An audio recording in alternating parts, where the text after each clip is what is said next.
দেখো প্রশ্নটা বাংলায় বলে দিচ্ছি, ইংলিশটা তোমরা পড়ে নেবে। বলছে একজন বিক্রেতা মার্কেট প্রাইসের উপর 5% ডিসকাউন্ট দেয় এবং 14টি আর্টিকেল কেনার জন্য 2টি আর্টিকেল ফ্রি দেয়, তারপরেও তার 33% লাভ থাকে। তাহলে যদি কাস্টমার 14টি আর্টিকেলের টাকা দেয়, তাহলে কস্ট প্রাইসের থেকে মার্কেট প্রাইস কত পার্সেন্ট বেশি ছিল, এটা আমাদের প্রশ্নে চেয়েছে। তো এই ধরনের অঙ্ক আমরা কীভাবে করব দেখে নিই খুব সহজভাবে। তো আমরা প্রথমে এমপি, এসপি আর সিপি লিখে নেব। এমপি কত, এমপি, এসপি আর সিপি।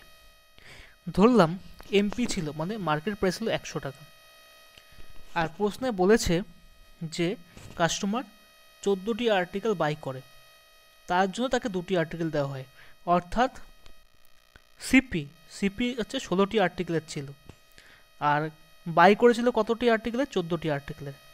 এখানে 14টি আর্টিকেল, এখানেও 14টি আর্টিকেল, আর সিপি দিয়েছিল কত, 16টি আর্টিকেল। এইটুকুনি আমাদের মাথায় রাখতে হবে, তাহলেই অঙ্কটা হয়ে যাবে।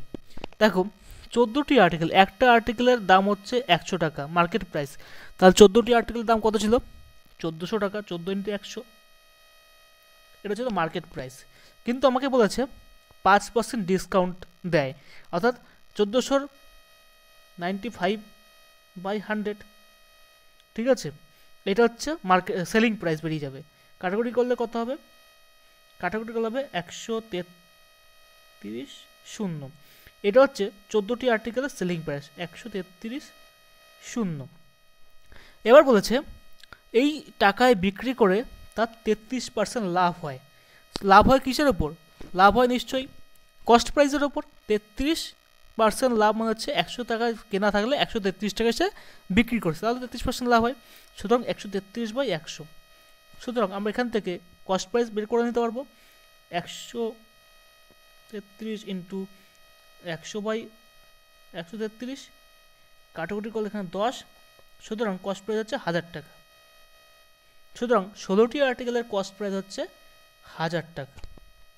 তাহলে আমাকে লাস্টে প্রশ্নে বলেছে যে হোয়াট পার্সেন্টেজ, বলেছে যে the market price of an article is what percentage more than the cost price, মানে কস্ট প্রাইসের থেকে মার্কেট প্রাইস কত পার্সেন্ট বেশি। এবার আমরা এখানে একটু কেটে নেব। দেখো 16টি আর্টিকেলের কস্ট প্রাইস 1000 টাকা, তাহলে একটা আর্টিকেলের কস্ট প্রাইস কত, সিপি একটা আর্টিকেলের কস্ট প্রাইস হচ্ছে 1000/16। আর এমপি কত, এমপি এমপি একটা আর্টিকেলের এমপি কত ছিল, 100 টাকা। সুতরাং একটা আর্টিকেলের এমপি 100 টাকা, ইস্টু করে নেব। দেখো তাহলে এই 16টা এইখানে গুণ করে দেবো, তাহলে কত হচ্ছে 1600 আর 1000। এবার আমরা নিশ্চয়ই প্রফিট লসের অঙ্ক জানি যে কত পার্সেন্ট বেশি করলে কী হবে, 1000 থেকে 1600 বাদ দিলে হচ্ছে 600 টাকা। এখানে দেখো এইখানে করে দিচ্ছি 600 টাকা। 600/1000 ইন্টু 100%, কত পার্সেন্ট বেশি বেরিয়ে যাবে, 2 শূন্য কাটা 0 কাটা সমান 60%। সুতরাং কস্ট প্রাইসের থেকে মার্কেট প্রাইস 60% বেশি ছিল। অপশন নাম্বার এ হচ্ছে সঠিক অ্যান্সার, অপশন নাম্বার এ হচ্ছে সঠিক অ্যান্সার, 60% বেশি ছিল। বোঝা গেল।